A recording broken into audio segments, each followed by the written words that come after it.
Hello, it's Mark Siddall again, and yeah, we're now moving into the drawing unit. Now, this is the whole construction process and everything that can throw at you. And because we're dealing with a passive house, we've got to think slightly differently about the whole construction sequence, and that includes how we get hold of the builder and how we might identify them in a world of uncertainty, shall we say. How do you find the right kind of tradesman with the right kinds of skills? So that's what we're going to be looking at. And in the pre-construction process, what we did is we actually spoke to a number of different building contractors. We actually interviewed about 8 and then shortlisted a group of 4, and we ended up getting 3 tenders back. And then from that, we selected JD Joinery and Building, Joe Dixon and all of his lads. And I must say, I'll come back to it later on, but they did a great job. It's a fantastic job. So the pre-construction consultation really meant speaking to the various different parties, trying to get an understanding of the risk that could be involved, and trying to iron that out, which is why we developed a very comprehensive, detailed construction package, because it's through developing that understanding with the building contractor, by going through all of the drawings, by providing all of the relevant construction details, that we can help mitigate risk and make further clarifications. What that means is that the building contractor can price the building properly, and it also means that you can be more certain that towards the end of the project, when money's potentially running out, they're not going to start to scrimp and scrape, and the arguments won't be starting, because they're not being they've not found themselves in a position whereby they're going to be forced out of business, or they're going to make huge losses on a project. They've got a better way of understanding what their risks are, and certainly when they're dealing with a project of a type that they're not familiar with, then additional risks might be factored in to the construction costs. So you've really got to be careful and make sure that you've got the right kinds of information to enable a good design construction process to take place. Now, the design of Steel Farm was informed by the lessons that I'd learned from having worked on the racecourse estate. Now, that was a much larger project. It was 25 passive houses. It's the largest passive house development in the northeast, and in 2011 it was the largest in the UK. So it was that from that significant project there, I was able to take forwards all of those lessons and put them forwards into Steel Farm. I also spoke to my good friend Bill Butcher from Green Building Store, and I dug in his brain a little bit and found out a little bit about Denby Dale, some of the challenges that he and his team had whilst constructing the project, and I sort of tried to design out and sort of mitigate some of those risks at Steel Farm to help make life a little bit easier. So pre-tender interviews, we had people come down to the site, have a look around. We went through all of the drawings, so that with their estimator or quantity surveyor, so that we could get a detailed understanding of what was required. We then, once, well, in this case, Joe Dixon, JD Joinery and Building, once they were actually appointed, we then actually conducted a couple of half-day training sessions with all of the trades on site at a given location, so we could go through all the details, make sure that they were happy and that they were keen to build the building, and actually clarify any particular issues that needed to be, challenge any construction details if they thought they were unbuildable, or if nothing else, I could explain the buildability sequence as it was perceived by myself, so that they could get a better understanding of how to carry things through. Because sometimes, or with a passive house building, you do things in a way that are structured in such a way that you can be guaranteed the airtightness, and traditional methods just aren't suited to that. You've got to do some rethinking, so you've got to create slightly different sequences in the construction process in order to make sure that you've got the proper opportunity to create a good standard of airtightness and prevent all those drafts getting through into property. And to do that, we actually had an airtightness and thermal integrity champion. But how do you build a passive house in Northumberland? So what we have here is, because the planners had actually required that we use a stone finish on the outside and they required that we use a slate roof, we were dictated by those materials, and we weren't going to challenge that too much on that, because, well, basically Trevor and Judith didn't have the finances for a big legal battle. So with the knowledge that we had masonry on the outside, my research and investigations, looking at secondary research from universities, has suggested that it's not necessarily a good idea to mix masonry with timber frame constructions. And it gets into some finer issues associated with moisture and potential moisture damage. So this basic decision was made to go with cavity wall construction, because it just seemed to make a lot more sense given the constraints that we were facing. It did have cost consequences, of course. We could have delivered steel farm a lot cheaper if we'd have been able to use brickwork on the outside, or block work with render, or if we'd have been maybe even if we'd had the opportunity to use timber frame, it could have lent some opportunities in this particular instance. But we didn't end up going there. So working with the stonemasons, we developed a couple of sample panels, chose one that was the most sympathetic to the area, so it had a brushed finish on the mortar joints, and we also agreed the right kind of tones of the mortar. We were looking for the right kind of lime content in there as well. The walls themselves are constructed of 300mm of insulation. That's mineral wool insulation in the walls. We've got 300mm of insulation in the floors, and we've got 500mm of insulation in the roof. The windows themselves have got, well, it's a U value of less than 0.8 and a solar heat gain coefficient of more than 0.5, and it was using the Eco Passive system from Green Building Store. So the walls themselves, as I say, have been, whilst they were being constructed, we had to make sure that there was specific care given to prevent too much water moisture getting in and damaging the insulation. So there was a lot of care taken by the two mix, as they were known, for building the houses. Building the house. So the cavity wall itself is 300mm thick, and we've got wall ties in the construction that are made from basalt, and that is basically a remnant of the Russian space industry, but as a low conductivity wall tie, and that helps us to minimise the thickness of the cavity walls as well.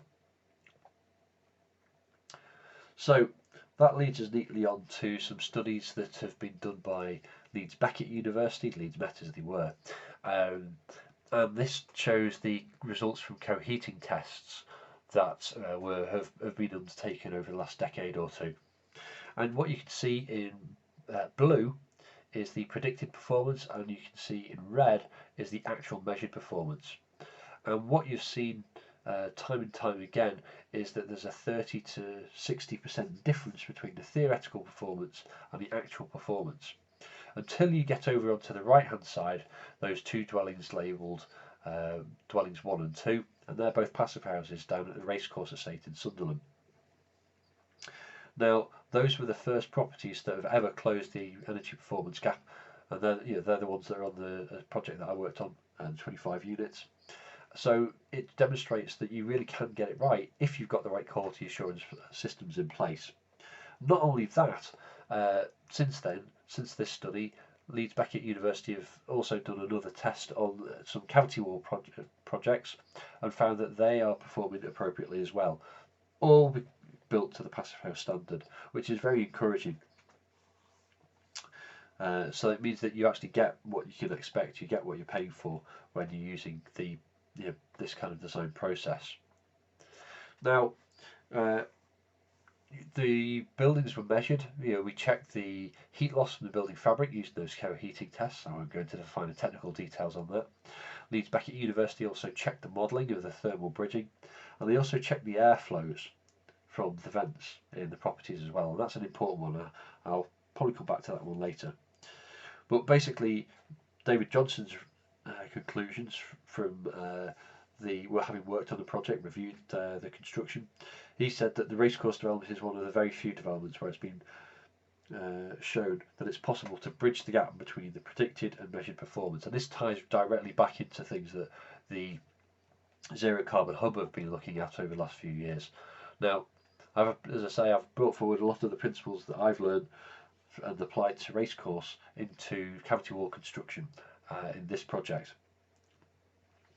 So we have, just as we was used at Denby Dale, we've got the pole plate detail for the first floor, intermediate floor. So we've wet parged the blockwork first, then applied the pole plate, put the fixings through, and then installed all of the engineered I-beams for the floors. Now the floor engineered I-beams are there because so we can pass the ductwork through there. We've also got the openings for the windows, and what you can see here is you've got a ply liner with a sacrificial OSB insert. And that sacrificial OSB insert's there to help make sure alignment occurs between the outside leaf and the inside leaf. And this is one of those lessons that I learned from having spoken to Bill Butcher, where it was found to be quite challenging to actually get the external leaf to align. So what we did is we created these little formers to help with that construction process and avoid some of those risks that could cause misalignment and costly delays or costly remediation at a later point in time. So when you're constructing a passive house, one of the things that the Passivhaus standard requires is that ductwork is assembled so that it remains clean. So this is to stop dirt and debris getting into a property and all those particulates causing potential indoor air quality problems. But one of the things that's never really very clear is how clean is clean enough. So I've actually managed to source international standards from Finland, which start to describe what's appropriate. So again, it's one of these instances where I'm pulling together various bits of international best practice in order to help create a better quality building that can be delivered here in the UK using UK skills and labour. So the house went up relatively quickly in quite a straightforward fashion, and you've got a truss rafter roof, and what you can see on the trusses is that they don't actually come all the way down to the eaves. What you have is you have a jack rafter which just pushes the eaves up that extra little bit so you can get continuity of the insulation between the loft insulation and the insulation that's then in the cavities. That was then overclad with a breathable membrane and then tiled or slated with the solar thermal panels having been installed. Internally, the windows were set in place onto the ply formers, and then airtightness tapes were adhered to the window frames. We had membranes that went over the top of the ply, more tapes that then led through to a fleeced back tape that you can then plaster onto, and that's what you can see in this particular photograph right here.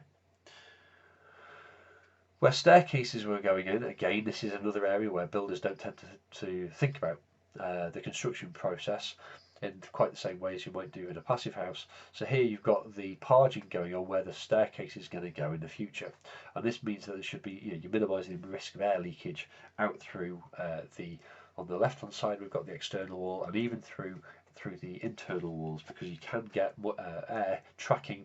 And I've heard of instances where it can be tracking 5 to 8 metres back through masonry blockwork to the outside leaf. On the floor above, again, you can see on the blockwork, you can see some vertical bits of parge, and that's where internal partitions are going to go. But you've also got the OSB, the oriented strand board, the chipboard that's on the ceiling, and that's all had all of the joints taped so that you can get a better quality finish in there. And then as you see, the internal partitions go up afterwards. So what happened in the end? Well, we ended up with some very good air tightness results. What we got was with passive house, what you do is you pressurize the building, and then you test it, and then you do a depressurization test. So you're basically pushing air in and pulling air out. And it's not a destructive test, it just lets you get an understanding for how leaky the building is. And the European standard is that we test buildings at 50 pascals, which is akin to a light wind. Now, what we determined was that the overall air changes per hour, which is important for Passivhaus, was 0.32 air changes per hour, and if we were using UK building regulations standards, that was 0.35. So what we conclude there is that UK building regulations have an air leakage target of 10, so we're around about 30 times better than UK building regulations would require. In fact, Patrick Doherty from the Northumberland Building Control told me that the most airtight home in Northumberland at the time had actually only achieved an airtightness of 3, so we were 10 times better than that. And what you've got an example of here is the electrical power point's been parged into place, so therefore we don't have air leakage through the back boxes either. One of those things that people might not always recognise is that if you've got a building that's naturally ventilated, then why do people close? Why do people close trickle vents? Does natural ventilation really work? Well, what you find is this is a study that's been done on behalf of the DCLG, and you can see that what you have is you've got a number on the vertical axis. You've got the number of trickle vents that go into standard conventional homes. And then what you can find is a large majority of the time, these trickle vents have been closed. And the reason for that is because people will get a cold draft on the back of their neck or something like that, and then they compromise their indoor air quality. And this has got potentially serious consequences. Never mind the fact that there's also further studies that have been done by Sterling Howison, which are also raising some grave concerns about the indoor air, the impact of natural ventilation strategies that are within the UK building regulations. In fact, his conclusion was that the current strategies are likely to result in a more toxic and hazardous indoor environment, with concurrent and significant long-term and insidious impacts upon public health.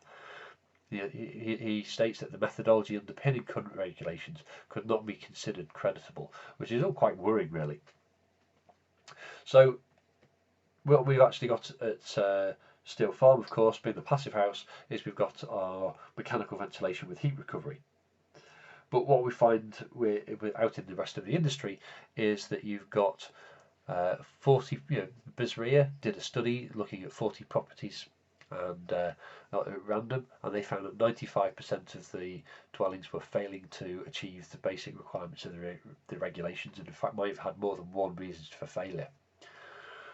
And one of the key things that a study that I've undertaken with Jack Harvey Clark has found is that often we looked at literature review of over 1,000 homes, and we identified from the various different papers we looked at that noise levels were a consistent and pernicious problem. And what happens is that people either switch off or switch down the MVHR unit as a consequence of this noise. We found 2 studies over a period of time. There's the cost action study, which has been handled at a European level, and an earlier study from Finland, which actually identified noise levels. And what we found was that the UK building regulations are looking for a noise level of around about 30 dBA, and if you actually put that on the scale, then what you find is around about almost 2/3 of people are going to be complaining with that kind of noise level. Whereas if you start to look at a Passivhaus, which is going to be designed to achieve less than 25 dBA, less than 10% of people are going to complain. Now, working with people such as Andrew Farr and Alan Clark puts us in a very prime position to be able to get the attenuators designed correctly, the ductwork designed correctly, and to have a very quiet home. So studies that we did back at Racecourse actually demonstrated that we were coming in at around about 22 to 23 dBA the majority of the time, and whether that wasn't the case, it was often the sound of the ticking clock which was actually louder than the mechanical systems as far as we could possibly tell. So the MVHR system itself has been installed so that we've got the intake and the exhaust ductwork, which you can see in black here, are wrapped in an Armorflex insulation to help prevent any moisture condensing on the ductwork, which could cause issues. And the silver ducts, you can see the one in the background, you can just see is that little bit fatter, and that's one of the attenuators coming off the duct, off the MVHR unit, to prevent the noise breaking through into elsewhere in the property. The black box that you can see over here, that's the frost protection unit, and within that there is also a filter. So we only rarely use the frost protection unit in the winter, just to make sure that when the air temperature goes below -2, the heat exchanger will not end up freezing up. As I say, we've got attenuators located elsewhere in the property to help minimise sound breaking out from between one room and the other, and we've also got some well insulated pipe work that supplies all of the throughout the property.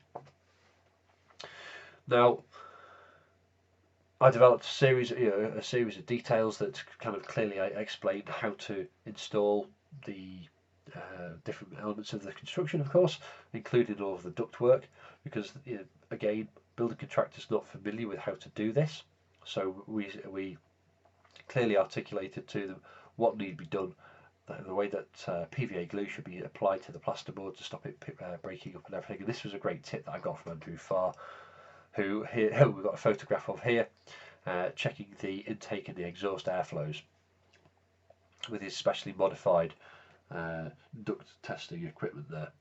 And so therefore we get the whole house balanced so that we can make sure that the ventilation system's working appropriately. And Andrew effectively fills in a version of this form, which you can see here, and make sure that everything's balanced. Now, Passivhaus as a standard requires that the balance, or the disbalance, the imbalance between the supply and the exhaust is less than 10%, and Andrew's measurements suggest that he achieved a disbalance of less than 1%. So some really excellent standards of workmanship there, and I think that again sets the project apart. We used a Paul Novus MVHR system with over 90% heat recovery efficiency and just 0.57 watts per litre per second from Green Building Store. It provides a hygienic ventilation rate of between around about 0.3 and 0.4 air changes per hour, and it is as I say, performing very well indeed. Trevor and Judith aren't perceiving any drafts and are greatly appreciating the air quality that they've got inside. In terms of completion, the building contractor is required to confirm that the building's been constructed in accordance with the drawings and the design and the specifications. And so I received this letter from JD Joinery and Building confirming that that was actually the case, and they also clarified where they had made a deviation with regard to the use of some insulation. We went back and checked it all, and they substituted a different material, but it's entirely appropriate. So they've done a good job and been very diligent in that respect. And all of this led Joe round to his conclusion that the drawings covered every foreseen detail and problem that could occur in the building process. The exceptional standard of the construction documents definitely saved the client money,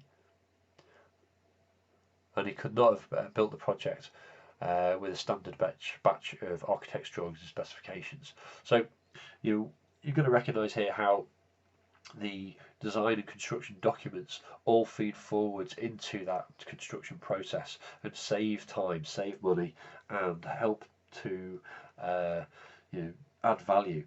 So design in its own respect is not cheap if you take it as a single entity, but if you regard it as an investment and a way of value proofing your design so that you don't get shocks in the future, then it's definitely worth it. And it's after all of this experience that Trevor and Judith were finally able to move in and get into their property and start to enjoy it during the February of 2012.